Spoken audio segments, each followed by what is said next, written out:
أعوذ بالله من الشيطان الرجيم. يا أيها الذين آمنوا أنفقوا مما رزقناكم من قبل أن يأتي يوم لا بيع فيه ولا خلة ولا شفاعة والكافرون هم الظالمون. سورة البقرة 245 نمبر آیات تے. آیات نورستبا یو انفاق فی سبیل اللہ ذکر کی. اللہ رب العالمین با انفاق فی سبیل اللہ تا ترغیب ورکی. داغد پارا با ورست بیا مختلف مثالون ذکر کی. دویم توحید دا اللہ رب العالمین با ذکر کیگی او بیا دا دو فریقین ذکر وشی چاگا ہدایت والا دی او دارنگ دا گمراہی والا دی او دا پارا بیا مختلف مثالون اللہ رب العالمین ذکر کی. یا ایوہ الذین آمنو اے آغا کسانو چی ایمانم راوڑے انفقو خرچہ کوئی مما دا غمال نرزقناکم چمونگ در کڑے من قبل مخی دینا یأتی چرابشی یومن داسی ورز لا بیعون چی نبی خرسول فیه پاغی که ولا خلاون دوستانا ولا شفاعتون بسفارشوی والکافرون هم الظالمون والکافرون او کافران هم الظالمون امدوی ظالمان دی. اللہ لا الہ الا هو الحی القیوم. دیتی کریمہ کی است اللہ رب العالمین توحید ذکر کی او مختلف دلائل با اللہ رب العالمین ہم ذکر کی. دیتی کریمہ تا آیت الکرسی ویلے کی دا دیر اچت آیات تے قرآن کریم کی اور دیر فضائل راغلی دی دیر دا معانی و مقصدون نٹک آیات تے. حدیث کے راضی نبی صلی اللہ علیہ وسلم فرمائی کم انسان چی دوید کی دو پا وقت کی دا آیت کریمہ ولولی تر سہارا پوری با اللہ رب العالمین پا دبائیں ملائک حفاظت کے ان کے مقرر کی او دا تب شیطان نشنیز دے کی دلے ندی دوجنا دی پابندی پا کار دا کلچ انسان وی دکی باید آیت الکرسی والولی او دا سی نور اذکار نقل دی. اللہ تعالی لا الہ نشت دے حقدار دا بندگی الا ہوا سوا دی اللہ نا الحیو دا جوندے ذات دے القیوم نظام چلون کے دے جوندے ذات دی اللہ بائی مرگ نرازی و نظام چلون کے دے. لا تأخذه ننسی آغل رسنتن پرکالی ولا نوم و نخوب اللہ بائی نا پرکالی رازی او نخوب رازی. لہو داغا پا اختیار کی ما آغت صدی فی السماواتی چی پا اسمانون کی دی وما و حغت سو فی الارضی چی پا زمگا کی دی اٹول دا اللہ اختیار کی دی. من ذا الذی سوک دی آغا کس یشفعو چی شفاعت وکی عندہو داغا سر اللہ بی ادنی مگر پا اجازت آغاو. اللہ رب العالمین دا اذن بغیر سوک شفاعت نشی کولے. یعلم پوئیگی ما پاغت سبانی بین ایدیہم چمخ کی دوی ندیم دی انسانانو نا چمخ کی سدی اغبانیم اللہ رب العالمین پوئی دے. وما او پاغت سبانی خلفهم چورست دوی ندیم دی طولو مایا اللہ پوئیگی. ولا یحیطون بشیئن ولا یحیطون او نشرا گیر ولی دوی بشیئن ہچ یوسیز من علمه دا علم دا اللہ تعالینا الا بما شاء مگر آغا چی اللہ رب العالمین غواریم. اللہ رب العالمین چی کم علم غوارین وغام بیا علیہم السلام تا وحی باندی ورکی. وسع کرسیه السماوات والارض وسع پراخ دا کرسیه السماوات کرسی داغ السماوات اسمانون والارض ازمکتا. کرسی ولیکی گی موضع قدمین تا دا اللہ رب العالمین دا قدمینو اغزیتا سنگا چی دا اللہ رب العالمین دا شان سر مناسب وی او دا کرسی دا پا مقابل دا اسمانون و دا زمکا کی دا دیر اللوی دا. وسع پراخ دا کرسیه السماوات کرسی داغ السماوات اسمانون والارض ازمکتا. ولا یعوده حفظهما دیکی بل صفت اللہ رب العالمین. ولا یعوده او نستڑکی اغلرا حفظهما ساتنا دی دوارو ازمکی و دا اسمانون ساتنی اللہ رب العالمین نستڑکی. وهو او دا اللہ تعالی العلیو چت سات العظیم الویشان والا دے. لا اکراہ فی الدین قد تبین الرشد من الغی. ایتی کریمہ کی اللہ رب العالمین ذکر کی چی پا دی توحید و عقیدہ کی با کافر بائیں زور نکی گی کافر باندې به په دې عقیده منلو کې زور نه کیږي. ولې؟ ځکه دا عقلمند انسانان بغیر د زور نه مني. لا اکراه نشته د زور فی الدین په عقیده کې. عقیده کې زور دا معنی چې کافر په زور نشي مسلمانولی، ځکه عقیده د زړه شی دی او زړه کې په زور باندې خبره منل په یو چا باندې دا نشي کېدلی. یاد نه بعضې خلکو غلط استدلال کړی دی، وایي چا باندې به زور نه کېږي. نه، دا غلطه خبره ده. بلکې ابتداءً کافر ته چې دعوت ورکې نو په زور باندې نه مسلمان کې. اما کله چې یو چا اسلام راوړل او بیا د اسلام نه اوړي لکه مرتدین، نو هغوی باندې زور شته دی. بیا هغسې خلک به وژلی کېږي، هم استتابه به ترې کېږي، طلب د توبې. که توبه نه وباسي نو بیا به وژل کېږي پې باندې هم. ځکه احادیث د نبي صلی الله علیه وسلم د دې شرحه کوي چې من بدل دینه فاقتلوه. کوم انسان چې دین بدل کړي هغه ووژنئ. نو لا اکراه فی الدین نشته د زور فی الدین په عقیده کې. قد تبین الرشد، قد یقینا تبین الرشد، ښکاره شوی د هدایت من الغی د ګمراهۍ نه. د هدایت لار د ګمراهۍ نه ښکاره شوې ده. فمن یکفر بالطاغوت، فمن نو هغه څوک یکفر بالطاغوت چې کفر یې وکړلو بالطاغوت په بندګۍ د غیر الله، ویؤمن بالله و ایمان یې راوړلو په الله باندې، فقد استمسک یقینا د منګولې ولګولې بالعروة الوثقا په کړۍ مضبوطه، لا انفصام لها چې نشته دی جدا کېدل د هغې. کړۍ مضبوطې نه مراد هغه لا اله الا الله کلمه ده. والله والله تعالی سمیع اوریدونکی علیم پوهه ذات دی. الله ولی الذین آمنوا یخرجهم من الظلمات الى النور. دایت کریمه کې الله رب العالمین اوس حال د اصحاب الرشد او اصحاب الغی ذکر کوي. کوم انسانان چې د هدایت والا دي او دارنګه د ګمراهۍ والا دي. الله ولی الذین، الله الله تعالی ولی الذین دوست کسانو دی آمنو چې ایمان یې راوړی، یخرجهم اوباسی دوی لره من الظلمات تیارون الى النور رڼا طرف ته.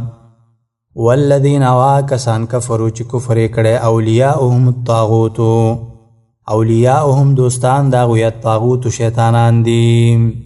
یخرجونهم اوباسی دوی لره من النور د رڼا نه الى الظلمات تیارو ته. د مؤمنانو د هدایت والا دوست الله دی، هغه د تیارو نه رڼا ته اوباسي.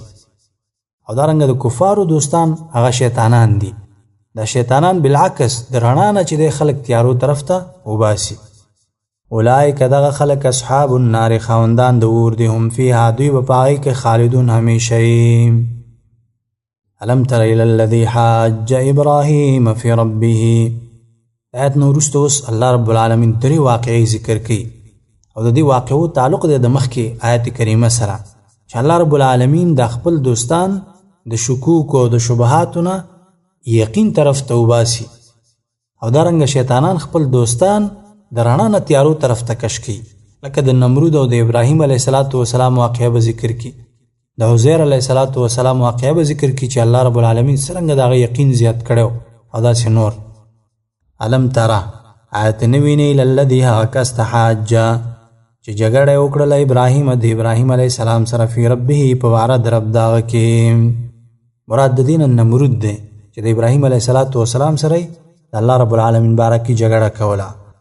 ان آتاه الله، د دې د وجه نه چې ورکړی و هغه ته الله رب العالمین الملک بادشاهي. اذ قال ابراهیم، کله چې ویل ابراهیم علیه السلام ربی الذی، رب زما الذی هغه ذات دی یحیی چې ژوندي کول کوي و یمیت او مړه کول کوي. د ژوندي کول او مړه کول دا رب العالمین کوي. قال دو ویل انا اوحی، زه ژوندي کول کوم و امیت او مړه کول کوم.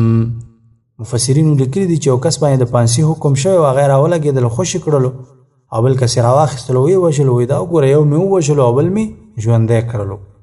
هسې دوکه یې خلکو ته ورکوله. ابراهیم علیه السلام چې کله پوه شو چې دی نه قلاریږي نو بیا ناشنا دلیل ورته وایي. قال ابراهیم، وویل ابراهیم علیه السلام فإن الله، یقینا الله تعالی یأتی بالشمس، راولي بالشمس نمر، من المشرق د مشرق نه، فأتی بها نو تی راوله من المغرب د مغرب نه. دا نمر الله رب العالمین د مشرق نه وی راولي، تی د مغرب نه راوخي جوزه. فبهت الذی، نو حیران کړی شو هغه کس کفره چې کفر یې کړی و، هغه چوپ او حیران ودرېدلو. نو سوال دا دی چې دی دا خبره ولې نه کوله چې دا مشرق نه یې زه راوخیجم او مغرب نه دې ستا رب راوخیږي.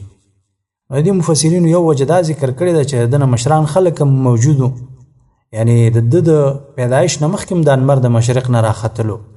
او دویمه دا وه چې دې په دې یقیني مو که چېرته زه دا خبره وکړم نو دا ممکنه ده چې الله رب العالمین مغرب نه راوخیږي. او یا دا و چې الله رب العالمین دا خبره ترې نه هېره کړله، ځکه الله رب العالمین ظالمانو ته هدایت نه کوي، ښودنه ورته نه کوي. والله والله تعالی لا یهدي هدایت نه کوي القوم الظالمین، قوم ظالمانو ته. او کالذي مر على قرية وهي خاوية على عروشها. دغه اوس دویمه واقعه الله رب العالمین ذکر کوي او دې تعلق دی د الله ولی الذین آمنوا سره، چې الله رب العالمین د خپل دوستان د شبهاتو نه یقین طرف ته بوزي. عزیر علیه السلام نه په یو کلي باندې تېرېدلو، وی ویل چې دا به څنګه الله رب العالمین نه ژوندي کوي، یعنی په کوم کیفیت باندې الله رب العالمین 100 کاله هغه هلته مړ وساتلو او بیا را ژوندی کړلو. هغه ته یې د هغه سورلی وښودله چې یو خر و ورسره هغه اډوکې شوی و، الله رب العالمین هغه څرنګه را ژوندی کړلو. او کالذي آیاتا نه دی لیدلی په شان د هغه کس مره چې تیر شو علی قریة په یو کلي باندې، وهي خاویة او هغه را پرېوتلی و علی عروشها په چتونو خپلو باندې.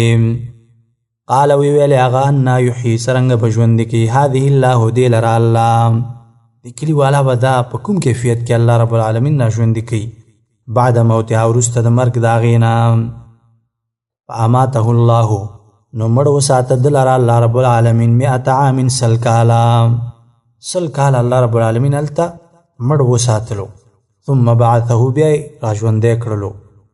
قال ویلې الله تعالی کم لبستا څومره وخت دې تیر کړلو؟ قال دوی ویلې لبست یوما ما تیر کړله یوه ورځ، او بعد یوم یا څه حصه د ورځې، یوه ورځ یا څه حصه د ورځې دا مې تیره کړله. قال ویلې الله تعالی بل لبست بلکې تا تیر کړلو 100 عام 100 کاله، 100 کاله وخت یې دلته تیر کړی دی. فانظر نو وګوره الی طعامک خوراک خپل ته و شرابک او څښاک خپل ته دی لم یتسنه چې نه دي خراب شوي. د عجیبه قدرتو د الله رب العالمین. وانظر وګوره الی حمارک خپل خر ته دی، خپله سورلي چې د هغه سره وه هغه ته وګوره. ولنجعلک او دې دپاره چې وګرځو موږ تا لره آیة یوه نښه للناس دپاره د خلکو. وانظر وګوره الی العظام هډوکو ته کیف ننشزها چې څنګه راوچتو موږ هغې لره، موږ څنګه راپورته کوو. ثم نکسوها بیا موږ اغوندو هغې لره لحما غوښه، غوښه ورته څرنګه اغوندو. فلما تبین هر کله چې ښکاره شوه ده قال ویلې د اعلم زه پوهېږم ان الله چې یقینا الله تعالی علی کل شیء په هر یو څیز باندې قدیر قدرت لرونکی ذات دی. وإذ قال ابراهیم رب ارنی کیف تحیی الموتى. دغه اوس درې مواقع الله رب العالمین ذکر کوي او دام تعلق لري د الله ولی الذین آمنوا سره، چې الله رب العالمین خپل دوستان د شبهاتو نه اطمینان طرف ته او د یقین طرف ته بوزي. ابراهیم علیه السلام هم پوښتنه وکړه چې ته مړي به په کوم کیفیت باندې را ژوندي کې. الله رب العالمین د هغه په اطمینان او یقین کې نورم زیادت راوستلو، هغه ته عملا ورښودله چې څرنګه الله رب العالمین دا مړي را ژوندي کوي. وإذ قال ابراهیم او کله چې ویل ابراهیم او ابراهیم علیه السلام رب ای رب زما اریني وښیه ماته کیف تحیی الموتى څرنګه ته را ژوندي کې الموتى مړي، دا مړي په کوم کیفیت باندې را ژوندي کې. نور خو د انبیا علیهم السلام یقین په ده باندې و، ایمان په ده باندې و. قال ویلې الله تعالی ولم تؤمن ته ایمان نه لرې. الله رب العالمین خو د په ایمان باندې خبر و، ولیکن دا د انسانانو دپاره دا خبره کوي چې چېرته انسانان بیا دا ونه وایي چې د ابراهیم علیه السلام به شک په دې خبره کې. قال ویلې هغه بلا او ولې نه زه ایمان لرمه، ولکن لیطمئن لیکن چې مضبوط شي قلبي زړه زما دا زړه کلک شي او مضبوط شي. قال ویلې الله تعالی فخذ نو ونیسه 4 من الطیر 4 څلور من الطیر د مرغانو نه، وسرهن نو ټوکړې ټوکړې کا الیکا د ځان سره، هغه ټوټې ټوټې کا. ثم جعل بیا کې د علی کل جبل په هر یو غر باندې منهن دینه جزءا څه ټوکړه. ثم ادعوهن بیا آواز وکړه هغوی ته یاتینک راځي به تا ته سعیا په منډه باندې به تا ته راځي. ثم ادعوهن د دې نه مراد هغه دعاء العبادت نه دی چې د مدد په خاطر باندې یو چانه طلب کیږي او आवाज ورته کیږي. که بعضی مبتدعين او صوفیه او باطل پرستو دي نه دا معنا اخیسته، دا غلطه معنا ده. ځکه هغه شرک دی، د مړو نه مدد طلب کول دا شرک دی. دلته مقصد او هدف هغه ندا आवाज کول او راغختل دي. ته دا راوغواړه، आवाज ورته وکړه چې د الله رب العالمین هغه قدرت وویني، دی به تا ته په منډه باندې راځي. نور مقصد دلته هغه دعا او عبادت نه دی چې د مدد او د استعانت په خاطر باندې یو چاته आवाज کولی شي، ځکه هغه شرک دی. انبیا علیهم السلام شرک نه کوي. نو ثم ادعوهن، بیا आवाज وکړه هغوی ته، یأتینک راځي به تا ته سعیا په منډه باندې به تا ته راځي. واعلم او پوه شه ان الله چې یقینا الله تعالی عزیز زورور حکیم حکمتون والا ذات دی. اقول قولي هذا استغفر الله لي ولكم ولسائر المسلمين وسبحانك اللهم وبحمدك أشهد